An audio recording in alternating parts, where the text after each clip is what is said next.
All right, today we are diving headfirst into one of the most, let's be honest, intimidating ideas in all of philosophy, deconstruction. This is the brainchild of Jacques Derrida, a thinker who literally changed the game for how we think about language, meaning, and, well, reality itself. Stick with me and you'll see exactly how. Look, if you've ever tried to read Derrida, you've probably asked yourself this exact question. His writing is notoriously difficult, right? It's like it's designed to make your head spin. But I promise you, there is a method to the madness. And by the end of this, you're not just going to get why he writes that way, you're going to get the massive, revolutionary idea that's hiding in plain sight. So who was this guy, Jacques Derrida? Well, he was a French philosopher who, back in the 60s and 70s, basically caused an intellectual earthquake. His work, which we now call Deconstruction, sent shockwaves through everything: literature, art, law, you name it. He wasn't just another guy with another theory, he was a total event. To really understand deconstruction, we have to start with one single, incredibly powerful idea.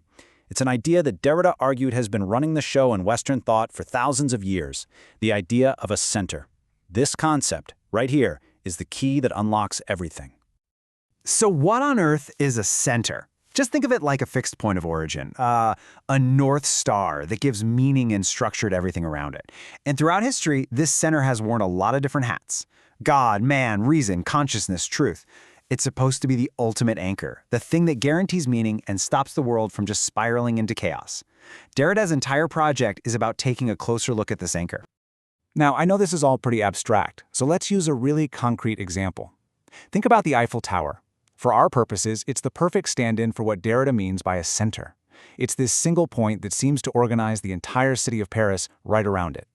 You go to the top, you look out, and boom. The whole city, Notre Dame, the Arc de Triomphe, it all seems to snap into this perfect, orderly grid. The tower creates structure out of the sprawling city. But, and this is the key, the tower itself is basically empty. It's a hollow skeletal frame. It doesn't contain Paris, it's just a vantage point that imposes an order on it. And this is where the paradox just slaps you in the face. The writer, Guy de Maupassant, apparently hated the Eiffel Tower, but he ate lunch at its restaurant all the time. When someone asked him why, he said it was the only place in Paris where he didn't have to look at the thing. How brilliant is that? To escape the organizing power of the center, you have to stand right inside it. And that reveals that the center isn't some all-powerful source, it's just an arbitrary structure put on top of the system. And it's hollow. So you see the illusion, right? The center gives us a sense of order. It limits what Derrida called free play, total chaos. But it's always an outside force, an imposition. It's not the natural source of meaning. It just pretends to be. There's this famous poem that gives us another perfect image for this whole idea. The poet just places a simple gray jar on a hill in Tennessee. And all of a sudden, this totally random object took dominion everywhere. The messy, wild wilderness starts to organize itself around this artificial center. The jar, just like the Eiffel Tower, imposes order without actually being part of the world it's structuring. Okay, so now that we have a solid grip on this idea of a center, let's see how Derrida put it to work in a real-world, high-stakes philosophical showdown. We're heading to a legendary academic conference that basically changed the course of intellectual history. The year is 1966. We're at Johns Hopkins University. The whole conference was basically supposed to be the American coronation for the great anthropologist Claude Lévi-Strauss, the undisputed king of structuralism. But then, a young, pretty much unknown Jacques Derrida gets up on stage. And his lecture? Well, it wasn't a coronation, it was a dethroning. So Lévi-Strauss's big argument was this. He said that all the previous versions of a myth, the ones by Sophocles or Freud, they were just raw material. But his structural analysis, he claimed, was the one true scientific interpretation. He was putting his own work outside and above the myth, making it the objective, grounding center. And this is exactly where Derrida pounced. He basically stood up and said that by claiming to be this scientific center, Lévi-Strauss was falling for the oldest trick in the book of Western thought. Derrida showed that Lévi-Strauss's analysis wasn't outside the myth at all. He called it mythomorphic, which is a fancy way of saying it was shaped just like the myth it was trying to analyze. It was just another interpretation, another version in a long, long line of them, not the final word from on high. This critique of centers, this idea that there's no truly objective outside position, has its most profound and frankly mind-bending consequences when you apply it to language itself. And this is where things get really wild. Okay, so traditionally we think of words like this. There's a solid concept in your head. Let's say the idea of a tree. That's the signified. Then you attach a label, a word, to it. T-R-E-E. That's the signifier. Simple. But Derrida comes along and asks, wait a minute, what is that concept of a tree in your head? Is it a picture? A definition? Whatever it is, you can only describe it using more words. That supposedly pure concept is actually just another signifier. And just like that, the center, that original stable meaning, poof, it's gone. All we have left is an endless chain of words pointing to other words.